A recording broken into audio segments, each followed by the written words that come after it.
नमस्ते, प्रणाम, हर हर महादेव। स्वागत है हमारे यूट्यूब चैनल में आप सभी का। आइए, बहुत ही प्यारा कजरी गीत लाए हैं सास बहू का। बहुत ही प्यारा सुंदर गीत है, आप लोग सुनिए। अच्छा लगे तो कमेंट बॉक्स में जरूर बताइए। आइए सुनाते हैं। मोरे बड़ी की पतोहिया बड़ी काम करे, कबहू ना आराम करे ना।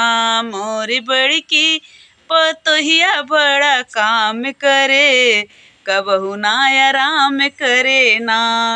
रोज उठे बड़े भोर, घरे अगना बटोर। रोज उठे बड़े भोर, घरे अगना बटोर। बड़े प्रेम से नहाई के राम राम करे, कबहू ना आराम करे ना।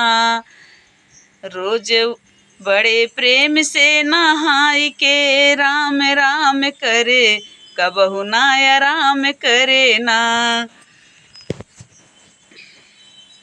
मोरे बड़की पतोहिया बड़ी काम करे, कबहू ना आराम करे ना।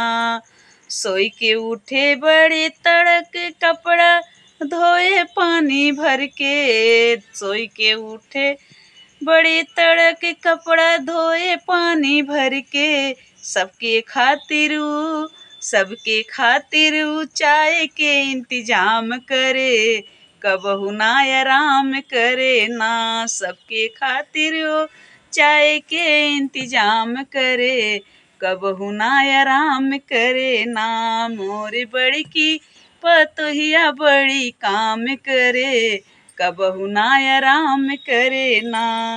जब आवे हमरे पास गोड़वा दाबे दिन रात। जब आवे हमरे पास गोड़वा दाबे दिन रात। हमरे मुड़वा के तेल से मसाज करे, कबहू ना आराम करे ना। हमरे मुड़वा के तेल के मसाज करे, कबहू ना आराम करे ना। मोरे बड़की पतोहिया बड़ी काम करे, कबहू ना आराम करे ना। पहिरे रंग बिरंग साड़ी, कबहू ना मुड़वा उघारे। पहिरे रंग बिरंग साड़ी, कबहू ना मुड़वा उघारी। पूरे